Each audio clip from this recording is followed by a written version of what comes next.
चलो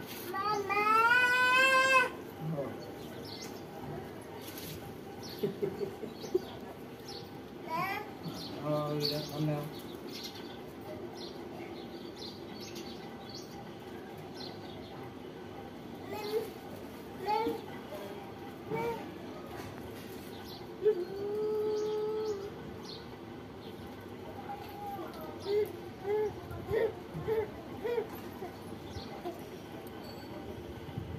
इकडे पाहा लागते, समोर पाहा लागते, त्याला चालवा लागत.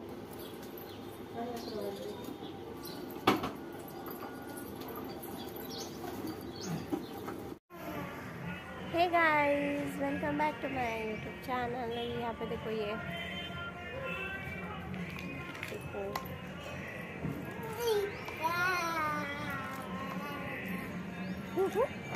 हाय करेंगे, हाय कर दे, हाय हाय.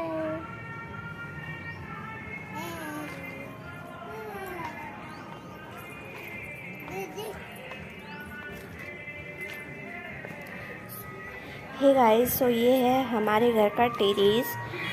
तो वहाँ पे भी थोड़ा सा धीरे बात करी थी क्योंकि आजू बाजू के लोग सब मतलब आवाज़ बहुत ही कम आ रहा था. नवरात्रि के दिन चल रहे थे तो मंदिर में सॉन्ग वगैरह लगाए थे.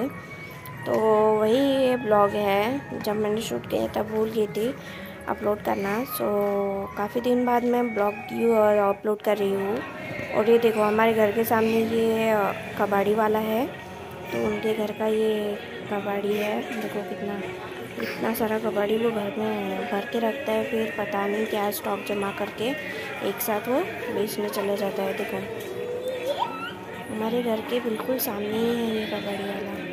सो मतलब वहीं पे वो लोग रहते हैं. और सो अभी दिवाली आ रही है. दिवाली की साफ़ सफाई में सब लोग बिज़ी हो गए. सो मैं भी वहाँ पे फ्रिज क्लीनिंग सब साफ़ सफाई में, पूरा घर क्लीनिंग में लगी हुई हूँ. क्योंकि अभी दिवाली आ रही थी तो एक एक क्लीनिंग करना था मुझे. और तो देखो, यहाँ पे मैं गीले कपड़े से इसे फ्रिज को क्लीन कर रही थी. क्योंकि एकदम ऐसे ब्रश वश से क्लीन नहीं करना चाहिए क्योंकि बहुत ही फ्रिज को कैसे हार्म होने का डर रहता है. इसलिए सिंपल अब गीले कपड़े से आप इस तरह से पोंछ लीजिए. तो वही मैं फ्रिज को क्लीन करने में लगी हुई थी. सब खाली कर रही थी. सो यहाँ पे आप देख सकते हो फ्रिज में कि ये मैट है वो भी बहुत ही ज़्यादा गंदी हो गई थी. सो आप इसको कि कैसे वॉश करते हो ये मुझे आप कमेंट करके ज़रूर बताइए. क्योंकि बहुत ही ज़्यादा रफ होता है, मतलब कोई चिकट वगैरह तो वो जल्दी नहीं निकल पाता. सो मैं वो स्टील का जो ब्रश होता है उसी से क्लीन कर रही थी. बट उससे क्या होता है ना, थोड़ा सा ऐसे मतलब थोड़ा सा उससे क्या बोलते हैं उसको, ऐसे लाइन टाइप हो जाता है. मतलब थोड़ा सा पेंट निकलने का डर रहता है उससे. तो आप किसी से क्लीन करते हो, कैसे क्लीन करते हो, ये आप मुझे ये मैट आप कैसे क्लीन करते हो ये आप मुझे कमेंट करके ज़रूर बताइए. सो मैं तो इसी तरह से करती हूँ. आई डोंट नो आप कैसे करते हो, आप मुझे बताइए कैसे करते हो. तो ये देखिए, ये है मेरे फ्रिज का फाइनल व्यू.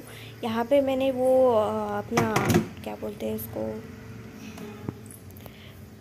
जो ये होता है ना घी वगैरह, वो सब रख देती हूँ. क्योंकि वो भी मतलब बाहर पे चींटियाँ वगैरह चली जाती है तो वही रख देती हूँ फ्रीज़र में भी.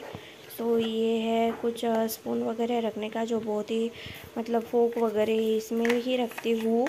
तो वो भी बहुत ही ज़्यादा डर्टी हो गया था तो वो मैं इस तरह से ब्रश से क्लीन कर रही थी. सोचा क्योंकि अभी दिवाली आ रही है तो सब लोग साफ़ सफाई में बिज़ी हो गए. तो वही आप लोग कैसे क्लीन करते हो तो आपको थोड़ा हेल्प हो जाएगा छोटी छोटी चीज़ों को क्लीन करते हुए देखना. तो आप भी कमेंट करके बताइए कि ये किससे मुझे क्लीन करना चाहिए. ऐसे तो अदरवाइज़ हार्श हो जाता है ना प्रोडक्ट, तो इसीलिए इसे ब्रश से क्लीन कर लेना चाहिए.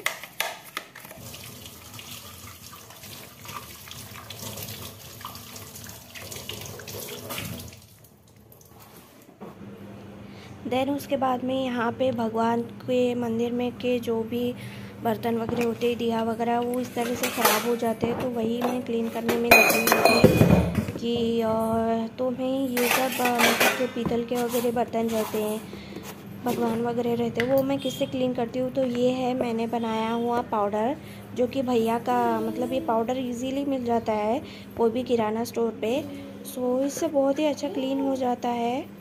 सो वही मैं दिया वगैरह जो मतलब ऑयल से वो ज़्यादा चिकट हो जाते हैं ना, तो इसीलिए उनको अच्छी तरह से क्लीन करना होता है। तो वही मैं ये पाउडर को इस तरह से डिब्बे में डाल के रख देती हूँ, ताकि मतलब आसानी हो जाती है, मतलब पॉकेट से कैसे वैसे निकालने में बहुत ही। तो ये जो ऑयल का वगैरह चिकट होता है वो जल्दी नहीं निकल पाता है। तो आप जो स्टील का ब्रश होता है ना बर्तन घसने वाला, उसी से ही आप क्लीन कर सकते हो। ये पाउडर लगाने के बाद बहुत ही इजीली निकल जाएगा।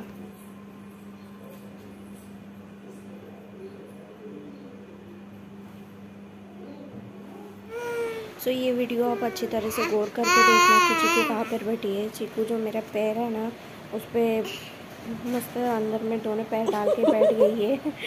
सो देखो